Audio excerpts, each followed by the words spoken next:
The second part of the debate between Senator Marcoleta and Senator Pangilinan regarding the West Philippine Sea. This covers the key points of the second part of the debate between Sens, Marcoleta, and Pangilinan on the West Philippine Sea held on February 3, 2026, during discussions on Senate Resolution number 256, condemning statements by the Chinese embassy against Philippine officials. On the 2016 arbitral ruling, Senator Marcoleta, he questioned the enforceability of the United Nations Arbitral Tribunal's decision, stating it lacks clear coordinates or defined boundaries and is therefore not fully definitive. He emphasized that the Philippines must clearly delineate the boundaries of its exclusive economic zone, EEZ, to effectively defend it, and described precision as patriotism in matters of sovereignty. Senator Pangilinan. He defended the ruling and stressed that the Philippines clearly won. The decision recognizes the country's rights in the EEZ and rejects China's claims based on historical grounds. He also noted that government laws and directives, such as Administrative Order Number 29, 2012, Republic Act Number 2064, 2024, and the arbitral ruling itself already define the boundaries.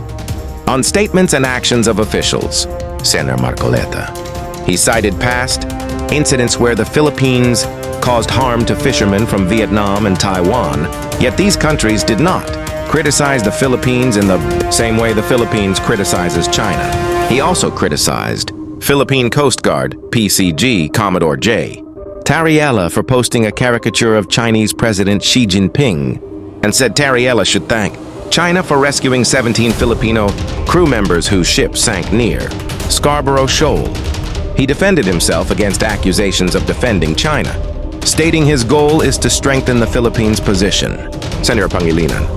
He said the incidents mentioned by Senator Marcoleta are separate cases and different from China's ongoing intrusion and threats against the Philippines. He also questioned why Sen Marcoleta appeared to defend China's position while criticizing actions by Philippine officials. He added that the Department of National Defense, DND, and Armed Forces of the Philippines, AFP, support Commodore Tariella's statements. Other points of contention, Senator Marcoleta. He asked whether continuous public exchange of harsh statements benefits Filipinos, or if it only raises tensions, without real gains, like better fishing access or lower commodity prices. Senate President Tito Sotto III. He joined the debate and asked if China's so-called 9-dash line has any coordinates, noting it lacks such details, while the Philippines already has laws defining its boundaries. Senate Majority Leader Migs Zubiri. He stated that Philippine laws clearly define the country's boundaries and called for unity in the Senate, citing the Chamber's 2023 consensus to condemn harassment by Chinese vessels. Kaya po nagiging importante na kailangan po natin munang pag-aralan hanggang saan eksakto pong coordinates ba ng ating West Philippine Sea. Dito po sa binabanggit nating mga batas sa ngayon, kung titingnan natin, hindi po natin sila magagamit, Mr. President. Kaya napakahirap po ngayon nating sagupain yung mga pananaw na parang may nag-aangkin ng atin pero hindi pa natin ma-define kung ano talaga yung atin. Kaya po dito ako nagsisimula, Mr. President. Mr. President, if I may be allowed, again, I don't see the point. Are we trying to say here that the arbitral ruling was erroneous and therefore we should stop claiming what was awarded us? I don't see the logic, Mr. President. We were awarded by the arbitral tribunal. It is ours. Now, is the gentleman saying the tribunal was mistaken and therefore what was awarded to us should not have been awarded to us because of these problematic, well, at least from the point of view of the good senator, problematic definition of what the West Philippine Sea is. I beg to disagree, Mr. President. Mr. President, in the sponsorship speech of the Honorable Senator from Pampanga and Quezon City, He said that the resolution will signal our resolve to prevent China from claiming 500,000 square kilometers of our exclusive economic zone. I'd like to ask the gentleman, Mr. President, where did he get his data of 500,000 square kilometers? Yes, Mr. President, the data was taken from the computations based on the Philippines 200 nautical miles exclusive economic zone, Mr. President, and juxtaposed with the claim of the of China in the 10-dash line, wherein about 90% of the West Philippine Sea, South China Sea, is being claimed by them.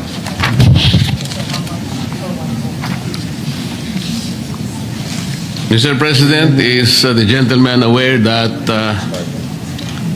there is a post from the National Security Council of the Philippines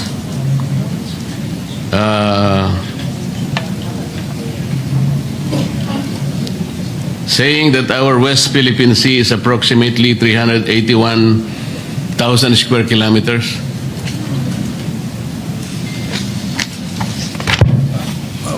300,000 square kilometers, Mr. President. Are they referring to our exclusive economic zone or our territorial sea, or may we be clarified? Our exclusive economic zone with respect to the West Philippine Sea, Mr. President.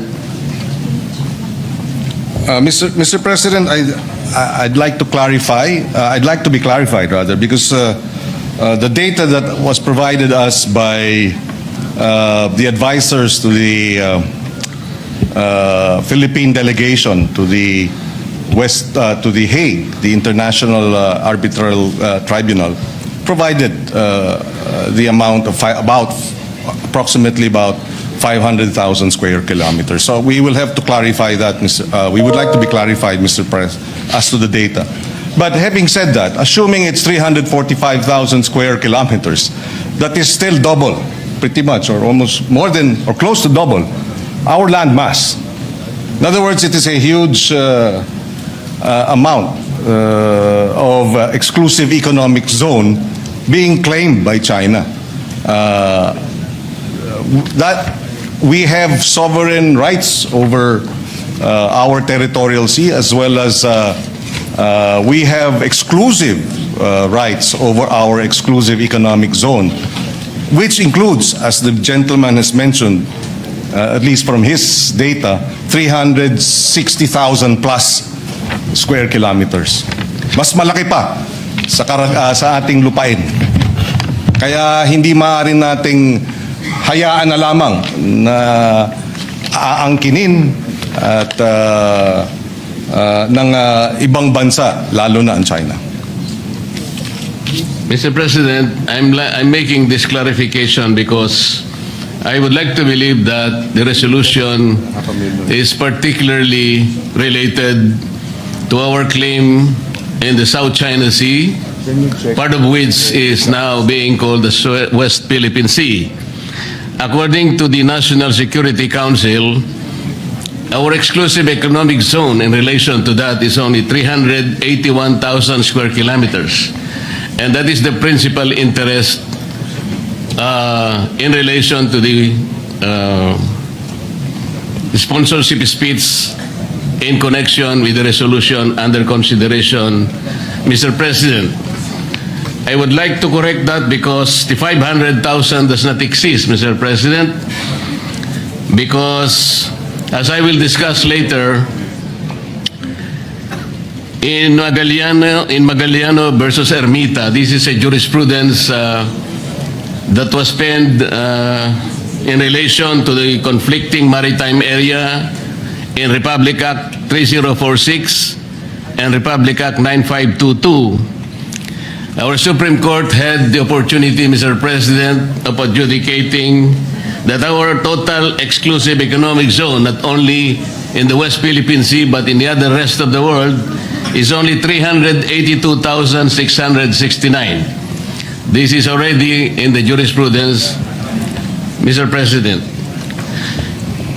Thank you for that, Mr. President. We are currently securing the information that was relayed to us by Justice Carpio, and therefore, assuming for the sake of argument that it is 345,000 square kilometers, it does not remove the fact that that is a huge amount of our economic zone that is being aggressively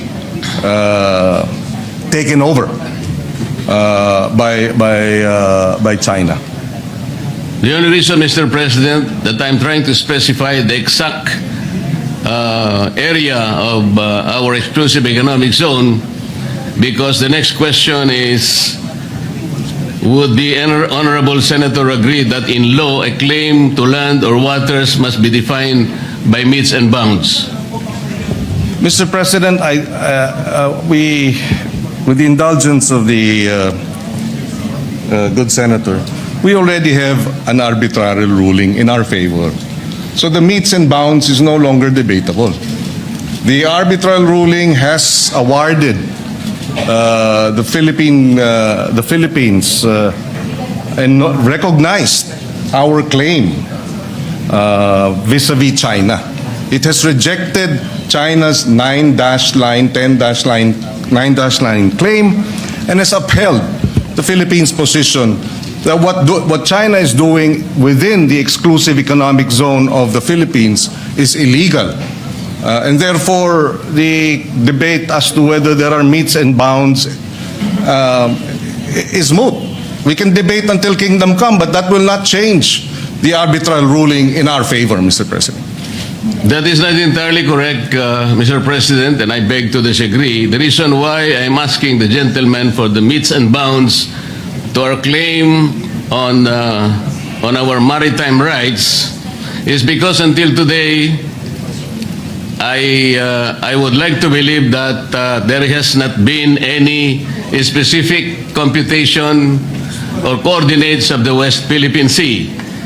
I'd like to ask if is the limit of our exclusive economic zone is specifically the 200 nautical miles from our archipelagic baseline, or is it provided under Administrative Order number 29, the westernmost boundary of the Calayan Island Group, as defined under Presidential Decree 5096, or is it defined under Republic Act 9522 of 2009, or Republic Act number 12064 of 2024? The question, Mr. President, is very significant because we would like to specifically determine the extent of our West Philippine Sea. Because if we are unable to do that,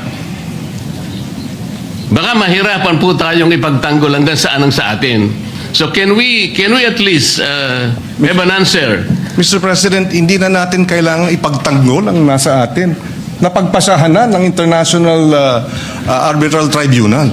There is nothing to defend. It has been resolved in our favor. What we have to now defend and uphold is the ruling. Mr. President, I think the gentleman from Pampanga and Quezon City is looking at the arbitral award as it is.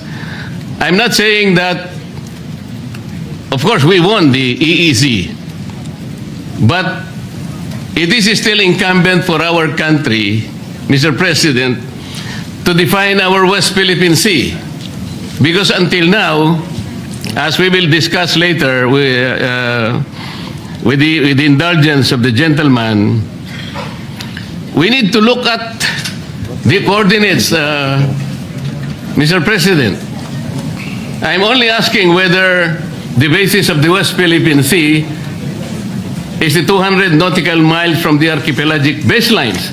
Because as the defense establishment say it, Mr. President, it is the approximation of our exclusive economic zone. Our exclusive economic zone is 200 nautical miles from our archipelagic baseline. So can we assume that are we proceeding from there? Or are we defining the extent of our WPS from Executive or Administrative Order number 29, Presidential Decree 1596, Republic Act 9522, o Republic Act 12064? Kasi kailangan po natin ma-define muna, Mr. President. Totoo po na ang arbitral award, in-invalidate po yung 9-dash line. Tama po yun. Pero hanggang doon lang, hindi naman sinabi ng arbitral award kung hanggang saan ang hangganan ng ating West Philippine Sea. That's why I am asking the gentleman kung alam po niya kung saan tayo magsisimula para sa ganon, i-determine natin, i-ascertain natin ang extent ng ating West Philippine Sea. Yes, if I may reiterate, Mr. President, we see the point being raised by Senator Marcoleta. He mentioned Administrative Order number 29, which defines the West Philippine Sea. It was issued in 2012. On the other hand, in addition, we have the Philippine Maritime Zones Act, or Republic Act number 12064, enacted in 2024. These are government records that recognize the West Philippine Sea in official documents, and under the UNCLOS, which grants the Philippines the EEZ extending to up to 200 nautical miles from its coastline. This is the law. There is an administrative order, and of course there is UNCLOS. It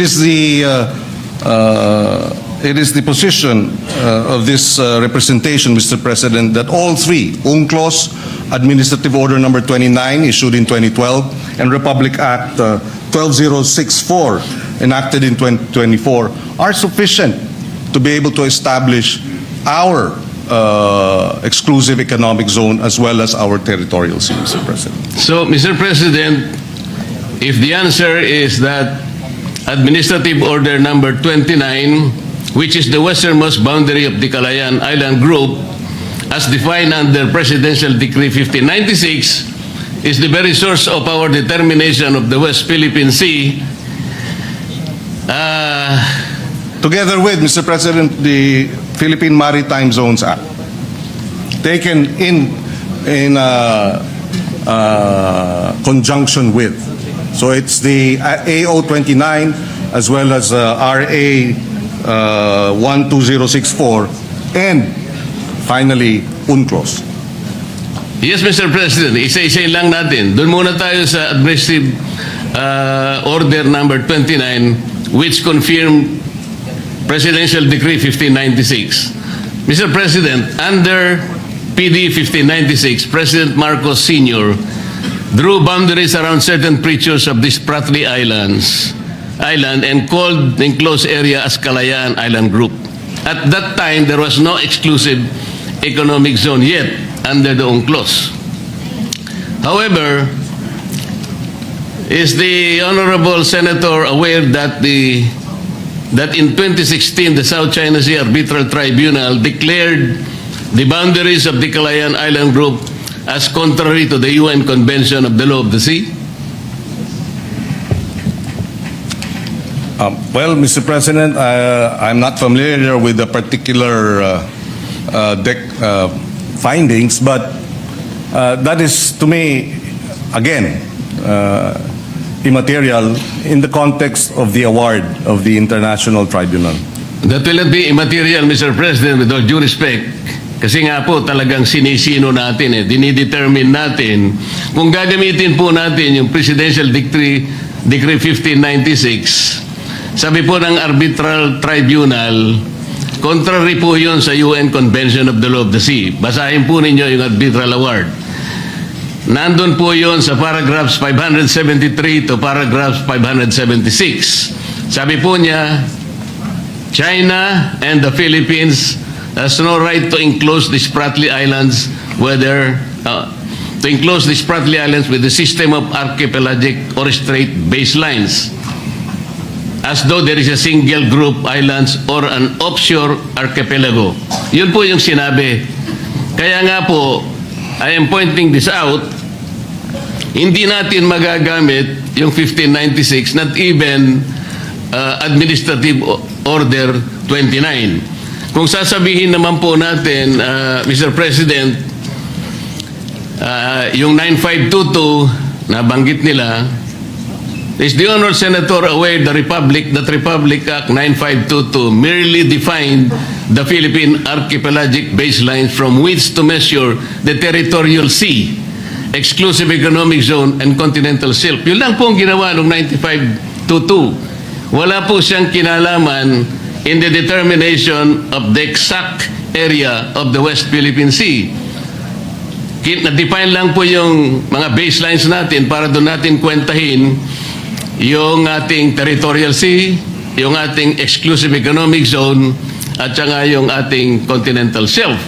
Alam natin, ang EEZ at saka continental shelf, 200 nautical miles from the baseline. Territorial sea is 12 nautical miles from the baseline. Ngayon po, Mr. President, kung halimbawa ay babanggitin natin ang Republic Act 12064, ito po yung 2024 law, ang may problema po ito Section 2 of Republic Act number 12064 defines the West Philippine Sea as follows.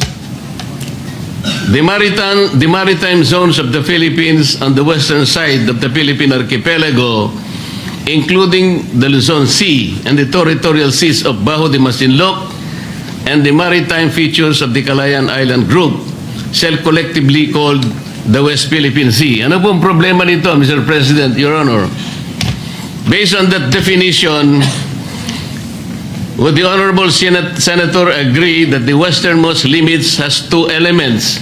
Yung 200 nautical mile limit of the Philippine Exclusive Economic Zone and Continental Shelf, and the 12 nautical limit of the enclave territorial sea of high tide elevations of Calayan Island Group, including those outside the Philippines Exclusive Economic Zone. Hindi rin po natin magagamit yung 200 nautical mile limit, Mr. President. Bakit po? Alam po ba ng ating honorable gentleman from Pampanga and Quezon City na pag ginamit po natin yung West Philippine Sea na 200 nautical mile limit ng ating exclusive economic zone, 17 features po ng Calayan Island Group ang mawawala sapagkat wala po siya. Hindi siya na-enclose ng 200 nautical miles. Alam din po ba ng ating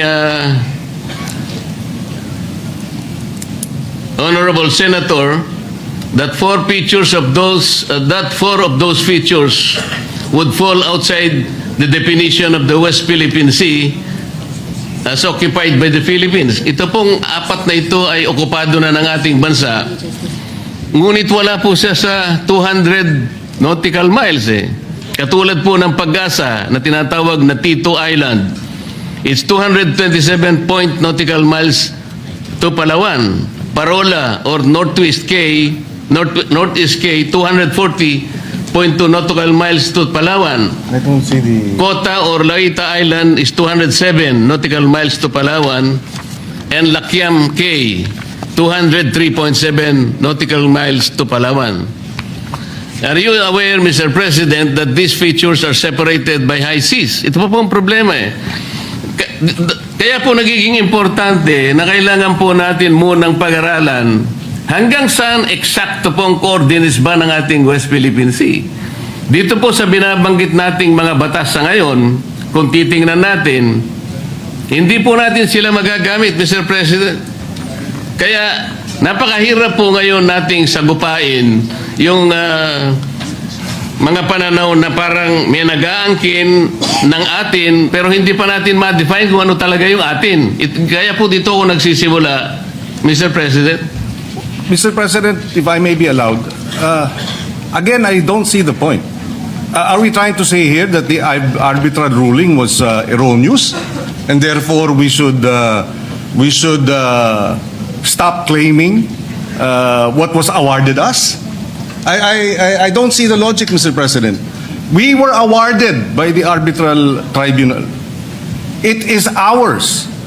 Now, is the gentleman saying the tribunal was mistaken, and therefore what was awarded to us should not have been awarded to us because of these problematic, well, at least from the point of view of the good senator, problematic definition of what the West Philippine Sea is?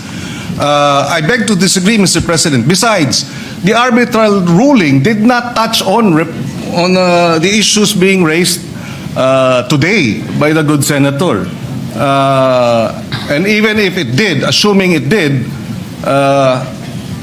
hypothetically, we were still awarded, and we were our claim and our rights were recognized, and China's rights were rejected. Are we saying here now, Mr. President, that we have to go back to the arbitral ruling, to the tribunal, present a new definition of what constitutes West Philippine Sea, so that they can amend or they can set aside the award? Please, I would appreciate being clarified.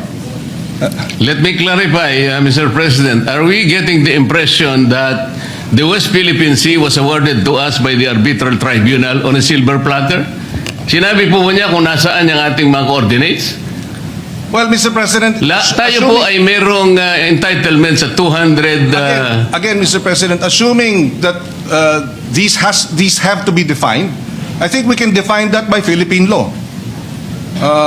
Assuming, I'm without conceding that there is no definition, because we believe it has been properly defined, and Senator Tolentino defined it already here. yeah, The baselines were. the maritime base. Oh, we were not in the Senate then, but Yeah, both of you were not the Senate, but we already discussed it. We had the big billboard here. It was, we had the, yeah, Mr. President, may I, Mr. President? The majority leader. With indulgence to those who were not With the here. permission of course, Yes, with the permission of the two gentlemen. Senators Pangilinan and Rodante Mac. Yes, for the indulgence of our colleagues who were not here at the 19th Congress, namely Senator Pangilinan, yourself, Mr. President Pro Tempore, the Senate President, and Senator Marcoleta. We had a long discussion on the floor approving the baseline, Philippine Baseline Maritime Zones Act. Dalawang batas yung pinasa ni Senator Tolentino, who was also the majority leader at the time. And I can clearly recall he would always perform his explanation on the middle podium with a blackboard, whiteboard rather, with a map. Pinapakita niya, pure like a teacher, like a professor, showing the map of the Philippines and what it covers. So meron na po tayong approved and signed by the President a Republic Act on these two measures. It was the Philippine Baseline Law and the Philippine Archipelagic Sea Lanes. So maybe the two gentlemen can look into these two laws to see the exact coordinates that we approved as a law, as laws. This is Republic Act number 12065 and 12064.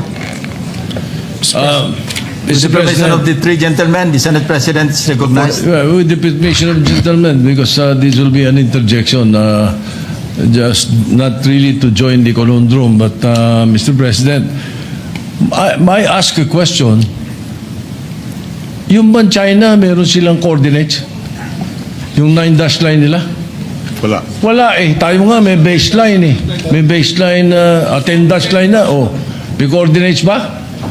Wala eh. Tayo nga may baseline survey law eh.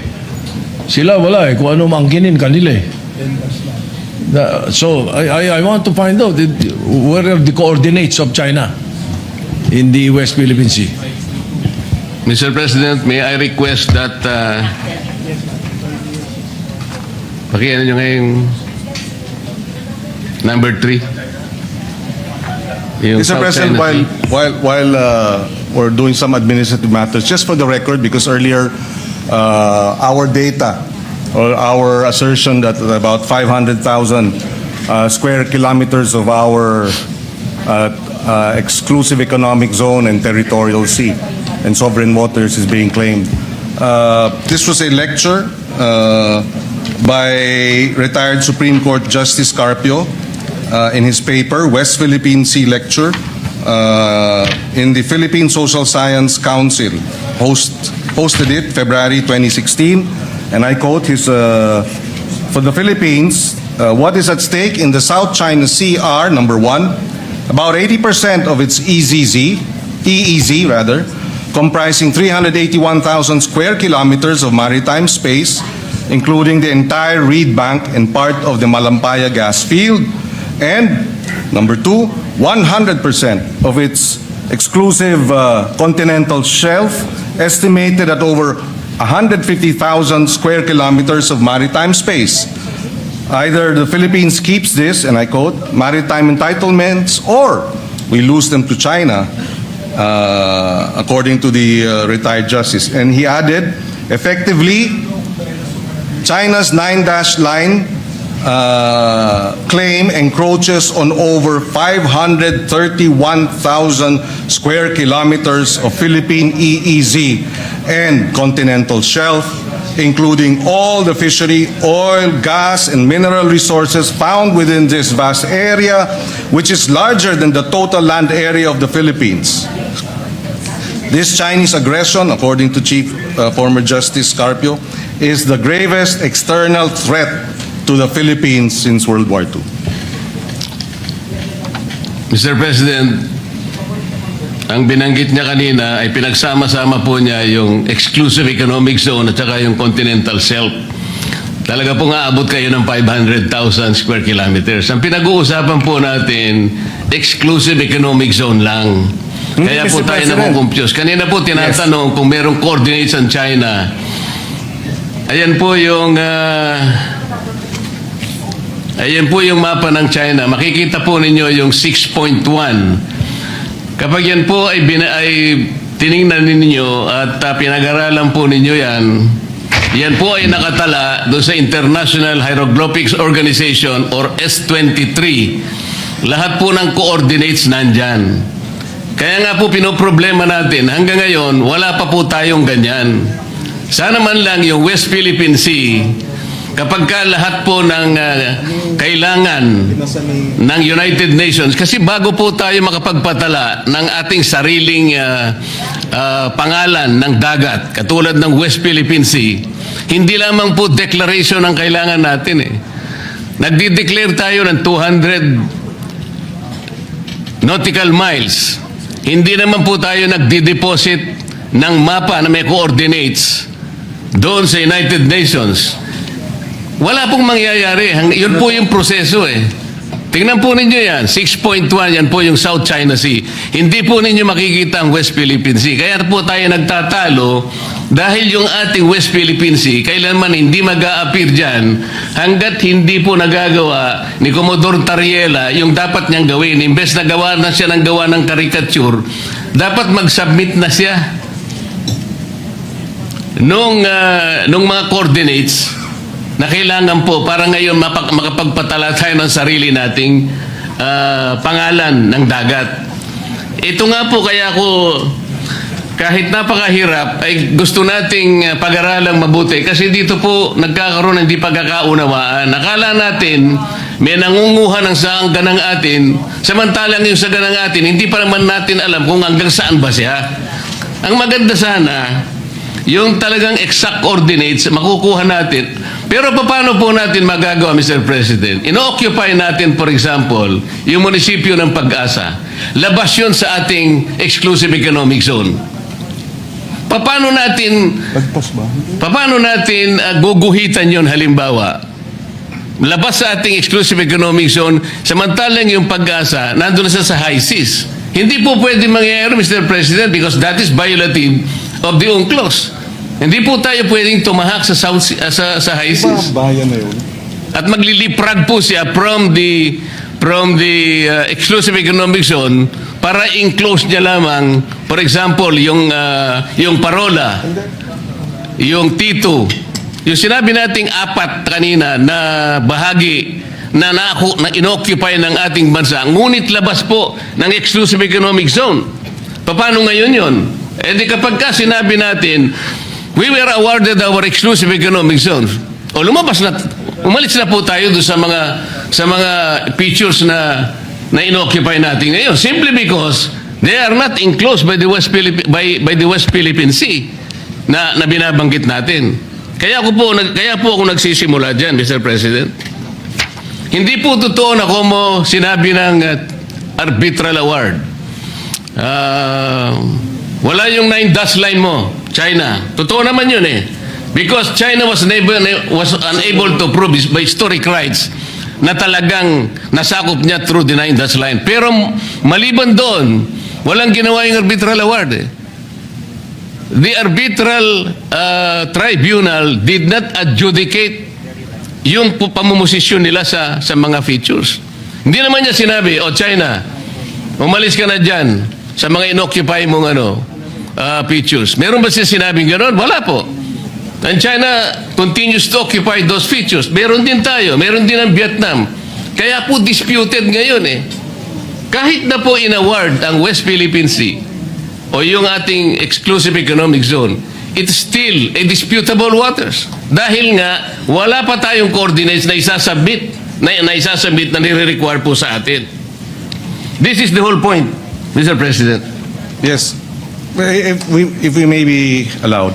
Mr. President, gaya ng nabanggit kanina ng ating mga kasamahan, noong 2024 na ipasa yung RA 12064 nga, at doon mismo dinebate Section 14, other maritime jurisdictions. The Philippines shall exercise all other maritime rights and jurisdictions in accordance with the UNCLOS, the South China Sea Arbitration, case number 2013-19, international law and other pertinent and regulations of the Philippines. Mr. President, we beg to disagree that the coordinates are not clear. That we have not been able to determine it. We have by law, we have by administrative order, and we have by the arbitral ruling.